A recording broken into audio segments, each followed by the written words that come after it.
श्री स्वामी समर्थ। श्रीकृष्णांचा जन्मदिवस म्हणजेच श्रीकृष्ण जन्माष्टमी। सर्वांचा लाडका कृष्ण कन्हैया याचा जन्मदिवस म्हणून श्रीकृष्ण जन्माष्टमीचा दिवस हा साजरा केला जातो। या दिवसालाच गोकुळाष्टमी असे सुद्धा म्हणतात। श्रावण महिन्यामध्ये श्रीकृष्ण जन्माष्टमी येत असते।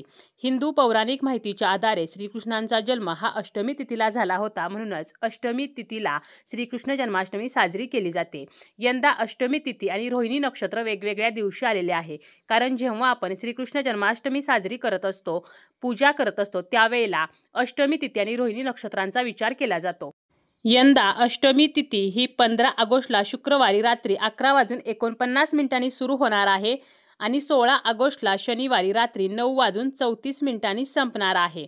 त्याचप्रमाणे रोहिणी नक्षत्र जे आहे तर ते प्रारंभ होणार आहे 17 ऑगस्टला पहाटे 4:38 आणि 18 ऑगस्टला पहाटे 3:17 संपणार आहे।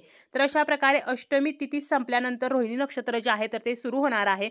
मग अशा वेळेला श्रीकृष्ण जन्माष्टमी जी आहे तर त्याची पूजा आपण नक्की 15 तारखेला करायची आहे की 16 तारखेला करायची आहे, त्याचप्रमाणे उपवास कधी करायचा आहे, उपवास कसा करायचा आहे, नैवेद्य काय असावा, मंत्र कोणता म्हणावा, पूजेचा शुभमुहूर्त काय आहे, पाळणा कधी हलवायचा आहे, कोणत्या वेळेमध्ये हलवायचा आहे, अशी संपूर्ण माहिती आपण आजच्या या व्हिडिओमध्ये पाहणार आहोत। व्हिडिओला सुरुवात करण्या अगोदर तुम्ही जर चॅनलवरती नवीन असाल आणि पहिल्यांदाच माझे व्हिडिओ पाहत असाल तर चॅनलला सबस्क्राईब करा। व्हिडिओ माहिती पूर्ण वाटला तर व्हिडिओला लाईक करा।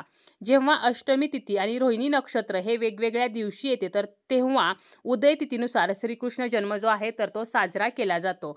त्यामुळे यंदा श्रीकृष्ण जन्माष्टमी जी आहे तर ती 16 ऑगस्टला साजरी होणार आहे।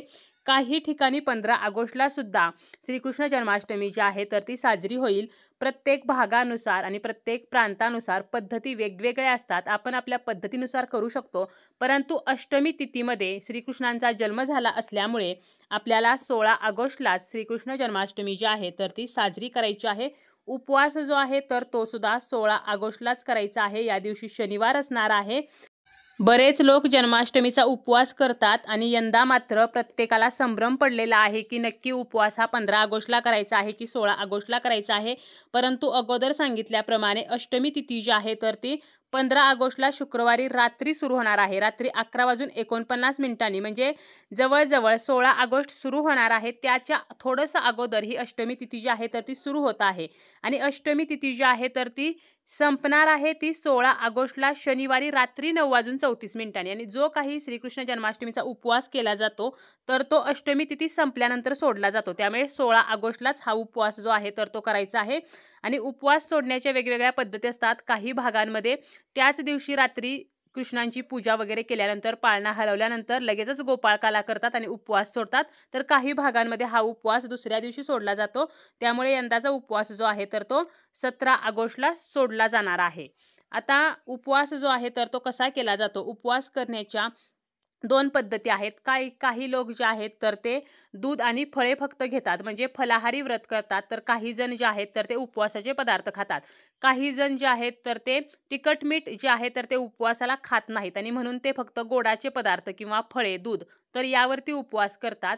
आणि काही व्यक्ती जे आहेत तर त्या जे काही उपवासाचे पदार्थ आहेत तर ते सर्व उपवासाचे पदार्थ खाऊन हा उपवास केला जातो। आता उपवास जो आहे तर तो कसा करायचा आहे, उपवासाचे पदार्थ आपण खाऊ शकतो, साबुदाणा खिचडी, बटाटा वेपर, शेंगदाणे, त्याचप्रमाणे शेंगदाण्याचे लाडू किंवा खजूर जे आहे तर ती खाऊ शकतो, बदाम, काजू यासारखा सुकामेवा जो आहे तर तो आपण खाऊ शकतो। त्याचप्रमाणे आपण इतर जे उपवासाचे पदार्थ आहेत, फळे असतील, चहा घेऊ शकतो।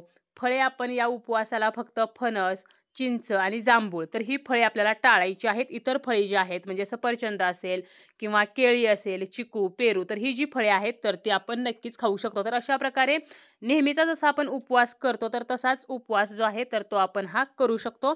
फक्त काही जण जे आहेत तर ते फलाहारी व्रत करतात, तर काही जण उपवासाचे सर्व पदार्थ खाऊन हा उपवास करत असतात। आता या दिवशी आपल्याला काही नियम पाळायचे आहेत, जसं की आपण एकादशीच्या दिवशी जे नियम पाळतो तर तेच श्रीकृष्ण जन्माष्टमीच्या दिवशी सुद्धा पाळायचे आहेत। काळ्या रंगाचे वस्त्र परिधान करायचे नाही, त्याचप्रमाणे या दिवशी तुळशीपत्र तोडायचं नाही। नैवेद्यावरती जे काही तुळशीपत्र लागणार आहे तर ते आदल्या दिवशी तोडायचं आहे, कारण तुळशीपत्राशिवाय नैवेद्य जो आहे तर तो अपूर्ण असतो। त्यामुळे आपल्याला तुळशीपत्र हे आदल्या दिवशीच तोडून ठेवायचं आहे। या दिवशी घरामध्ये कलह, वादविवाद या गोष्टी करायच्या नाहीत किंवा कोणाचाही विनाकारण आपल्याला अपमान करायचा नाही, कोणाशीही वाईट वागायचं नाही। तर असे काही नियम पाळून आपल्याला हे व्रत करायचे आहे। हे व्रत केल्यामुळे आपल्याला 100 जन्माचे जे पाप असेल तर ते नष्ट होते. तसेच गरोदर स्त्रीने जन्माष्टमीचा उपवास केला तर तिच्या बाळाला कृष्णाचे आशीर्वाद प्राप्त होऊन सदृढ व संस्कारी बाळ जन्माला येते.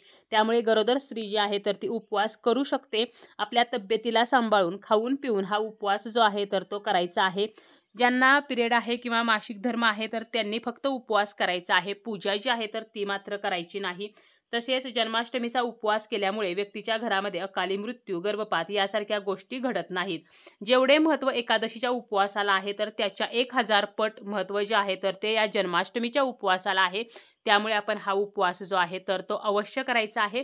आणि उपवास जो आहे तर तो कधी सोडायचा आहे तर त्याच दिवशी मध्यरात्री आपण जेव्हा पूजा करणार आहोत, पूजा केल्यानंतर पाळणा हलवल्यानंतर गोपाळकाला काही भागांमध्ये केला जातो आणि उपवास सोडला जातो किंवा दुसऱ्या दिवशी सुद्धा हा उपवास सोडला जातो. आपल्या पद्धतीनुसार हा उपवास जो आहे तर तो सोडायचा आहे.